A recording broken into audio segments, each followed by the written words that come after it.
Hi everyone and welcome to Projectotron, the prediction site with a difference. Today we are focusing on the New Orleans Saints as they host the Green Bay Packers in this NFC conference clash. Rory, what can you tell us? I can tell you that the Saints will be sweating a bit at this matchup here. Green Bay are looking really, really ominous. You mentioned last week that October is kind of their month and this is the last game in October for them. Aaron Rodgers has just been rolling the touchdowns out and he's not even having to try very hard these days. He's throwing the ball for maybe 5 yards, and then James Starks and Eddie Lacy last week, they really, turned on the style and battled through the yards after contact and managed to get touchdowns. If you're a Saints fan, then you should be a little bit worried about this, but especially if they can't get their defense back in order.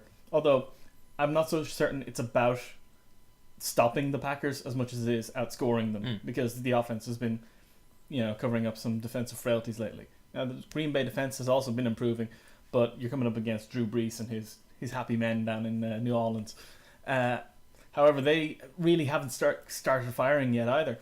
They have fewer touchdowns altogether than Jordy Nelson and Randall Cobb for the Packers. So when it comes to outscoring the Packers, I'm not so certain this Saints team is capable of it. They really need this defense to step up. If they can do that, they have every chance of winning this game. But it's kind of hard to see that happening at the moment. They showed signs of it in Detroit last week against NFC North rivals, the Lions. Green Bay's rivals, the Lions. But also the Lions are kind of misfiring themselves, so I don't know how much to read into that. I think that this has got a Green Bay win all over it. I don't think it'll be as ugly for them as it was for the Panthers last week, but I do see Green Bay winning probably by 2 touchdowns. Okay, so Green Bay going to go in and get it done? Yep, get it done. The problem for the Saints is that against the Lions, they should have won that game. They were in control. Matt Stafford hasn't been very good this year, even though he's managed to turn Golden Tate into a really potent attacking weapon. Without Calvin Johnson, he's missing his main guy. They haven't had much of a threat coming out of the backfield, and I think he's kind of showing his level. He's a really competent starter who flashes brilliance. And the Saints didn't have a whole lot to worry about. The problem for the Saints is that while they were in the lead and they were in control, Drew Brees decided to throw a pick in the tail end of the fourth quarter because he was going for a first down rather than trying to run the clock out and pin the Lions back. That was how they ended up giving the game away. If they give the same leeway to the Packers of not scoring much and trying desperately to limit the offense, like you say, they're going to be destroyed because the Packers' offense is lights out at the moment. Everyone is chipping in. They're getting production from Andrew Corliss. They're getting production from Devontae Adams. You mentioned Nelson, Cobb, Lacey, James Starks.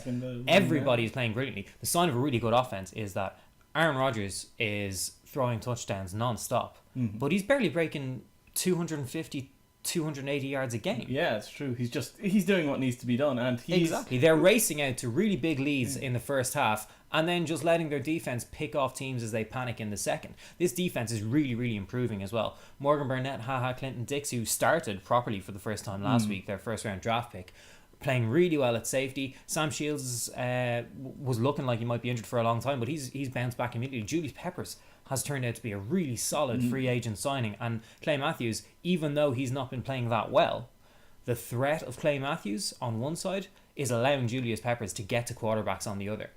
Now, the Saints offensive line has played really well keeping Drew Brees on his feet. Least sack quarterback in the league so far, yeah. There you go. But the problem is that they haven't got enough power on offense at the moment to counteract what the Green Bay Packers are definitely going to do to them on D. So, like you say, the Packers are definitely going to score. October is their month. Rodgers is in form. Everybody is scoring touchdowns. I think 2 touchdowns might be a bit generous. I think this could be an absolute hammering for the Saints. The Saints traditionally are brilliant at home. They haven't been brilliant at home this year. They nearly lost to the Bucs.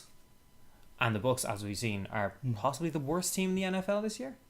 In the NFC, I think they're probably the worst. Yeah. Raiders, fair enough. But the Bucs are playing terribly. And if they can bring the Saints all the way, driving them to overtime, I fear for what the Packers do. I think the Packers could win this by easily 2, maybe 3 touchdowns. This could be an absolute hammering for the Saints. What about Projectotron? Projectotron reckons that this is actually going to be a near Halloween nightmare for the Packers. Aaron Rodgers, who's only had one interception this year, is going to throw for 2, one of which is in the red zone. This is incredible stuff, and that was returned for 93 yards to the 2-yard line. It was a hell of a run, but yeah, still the Packers are going to score 2 touchdowns, one coming from Rodgers to Rodgers, and one going to Jared Boykin as well. The Saints are going to march down the field off of one of those picks and score a touchdown. They're going to get a second touchdown, both of them from Marcus Colston, and then they're going to score a field goal. And while the Packers have the ball, 2 minutes left, surely Aaron Rodgers is going to do something, right? Wrong. He's going to fail to convert on 4th down twice in the last 2 minutes, waste all the timeouts, and his last desperate shovel pass to Jared Boykin being stopped for a loss. So, Saints win. Okay, there you have it. Projectotron is picking the Saints to hold it at home against the Packers. Rory and I both think it's going the other way. Packers are going to win by 2, maybe 3 touchdowns.